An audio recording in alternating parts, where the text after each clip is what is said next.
The story of Richard the Lionheart begins long before his birth, in a time of chaos and civil war known as the Anarchy.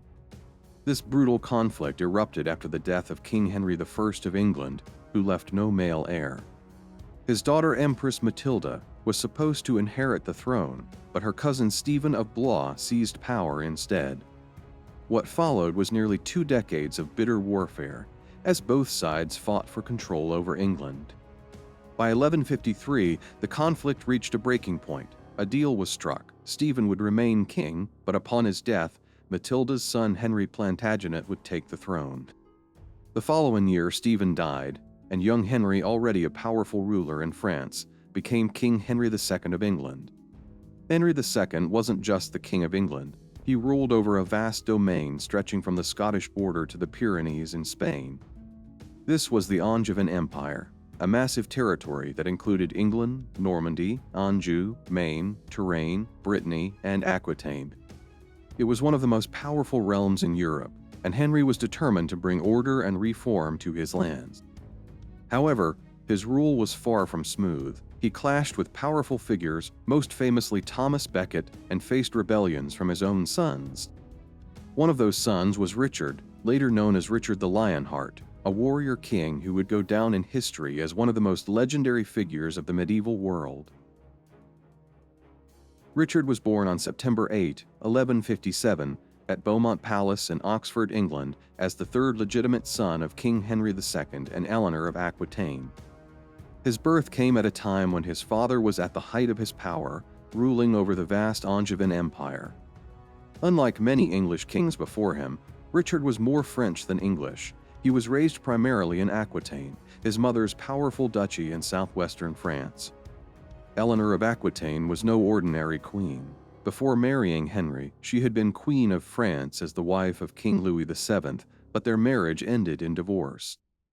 Soon after, she married Henry, bringing Aquitaine under his control. Richard, as her favorite son, was raised with a strong cultural and political identity tied to his mother's lands rather than England. From a young age, Richard was trained as a warrior and leader. He was known for his intelligence, charm, and military skill, but also for his fiery temper and ambition. By the time he was a teenager, he was already a formidable knight, commanding troops and gaining a reputation for bravery. Despite Henry's power, his empire was fragile, held together by his personal authority rather than a strong administrative system. His vast territories were difficult to control, and local lords in both England and France were constantly seeking greater independence. But the greatest threat to Henry's rule came from within his own family, his ambitious sons and their powerful mother, Eleanor of Aquitaine.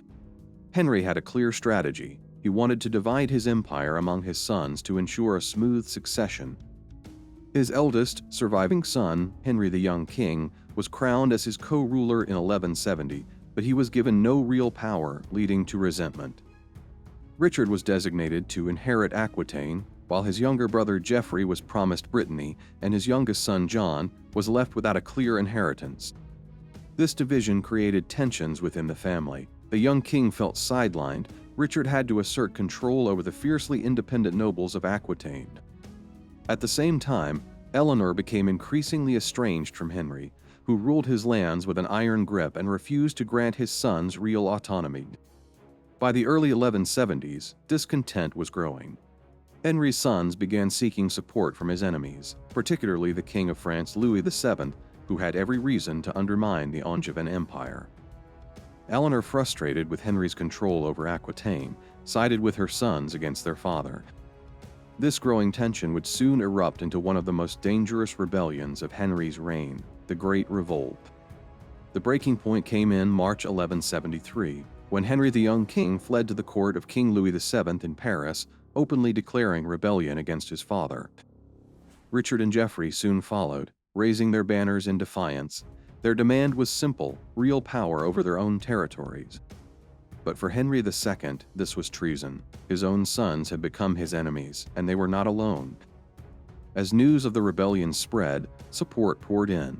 Louis of France formally declared war on Henry, launching attacks into Normandy. The Count of Flanders, eager to weaken the Angevin grip on northern France, sent troops to support the rebels. In England, Powerful nobles who resented Henry's strict rule saw this as their chance. The Earls of Leicester, Norfolk, Derby, and Chester all took up arms, seizing castles and towns. Across the English Channel, William the Lion, King of Scotland, led an invasion into northern England. Henry was now facing a war on multiple fronts. His kingdom, his empire, and even his throne were at risk. But he was not a man who broke easily. As soon as he learned of his son's rebellion, Henry moved swiftly. His first priority was Normandy, the heart of the Angevin Empire. If Normandy fell, England itself would be vulnerable. With his experienced generals, Henry fortified key castles, sending reinforcements to hold back the French advance. Meanwhile, Richard and Geoffrey, backed by their mother Eleanor, raised their own forces in Aquitaine.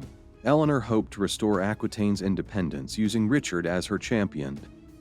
But Henry acted fast. Before Richard could consolidate power, Henry's forces swept through the region, forcing the young prince to retreat. Then, in a bold move, Henry ordered Eleanor's arrest. She was captured while trying to flee to Paris and was placed under house arrest, an imprisonment that would last for over 15 years. With Aquitaine under control, Henry turned his attention to England. The rebellion there was growing dangerously strong. The Earl of Leicester, one of the most powerful nobles in the kingdom, had raised an army of Flemish mercenaries and was marching toward Norwich. At the same time, William the Lion's Scottish forces were pushing deep into northern England, capturing castles as they advanced. By autumn of 1173, Henry had begun his counterattack. His forces in England, led by Richard de Lucy, moved swiftly to crush the rebels. The Earl of Leicester's army was intercepted before it could reach its full strength. In a decisive battle at Fornham, Henry's forces utterly destroyed the rebel army. The Earl of Leicester was captured, and his Flemish mercenaries were slaughtered. With one rebellion crushed, Henry turned to the Scots. In early 1174, William the Lion launched another invasion, hoping to take advantage of Henry's distraction in France. But in July 1174, the Scottish king was ambushed and captured at Alnwick. With their leader imprisoned, the Scottish rebellion collapsed overnight. Back in France, Richard and Henry the young king, still backed by Louis VII, tried to mount another offensive. But with England secured, Henry could now turn his full attention to Normandy. One by one, he recaptured rebel-held castles, forcing his sons into retreat. Louis, realizing the war was lost, withdrew his support. Isolated and outmatched, Henry the young king and Richard had no choice but to surrender. On September 30, 1174, Henry forced his sons to kneel before him. Henry had won this war, but another far greater was still to come. The conflict between father and son was not over. It was only the beginning. After the failed revolt, Henry attempted to restore order in his family, but his efforts only fueled further discord. Henry the young king was still denied any real authority. In 1183, frustrated and humiliated, the young king rebelled once again, this time alongside his brother Geoffrey. Richard, meanwhile, remained loyal to his father, but not out of love. He knew that if Henry the young king were to win, his own claim to power in Aquitaine would be in jeopardy. Instead of supporting his brother, Richard launched a brutal campaign to crush the rebellion, laying waste to lands that had supported the young king. But before the conflict could reach its climax, fate intervened. In June 1183, Henry the young king fell seriously ill with dysentery. Realizing he was dying, he sent word to his father begging for forgiveness.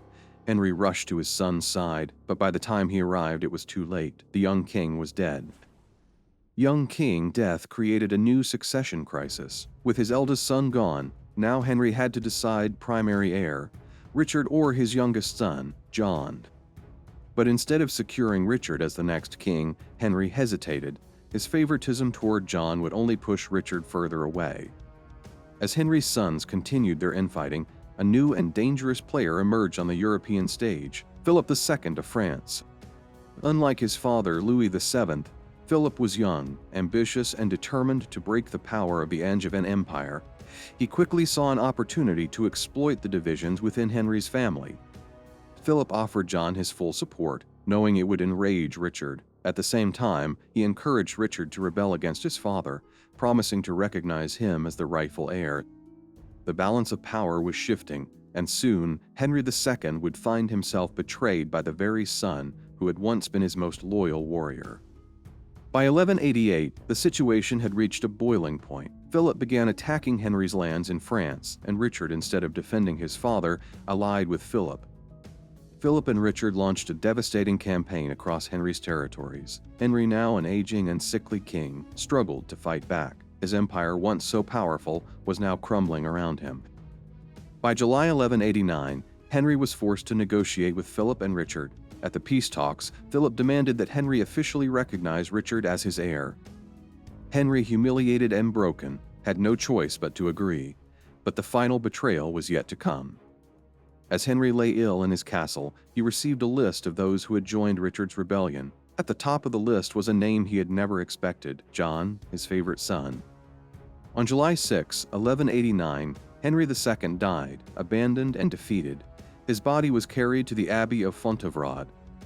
With his father dead, Richard the Lionheart was now King of England. He had spent most of his life in Aquitaine and on the battlefield, but now, at the age of 31, he finally ascended to the throne. On September 3, 1189, Richard was crowned in Westminster Abbey in a grand ceremony.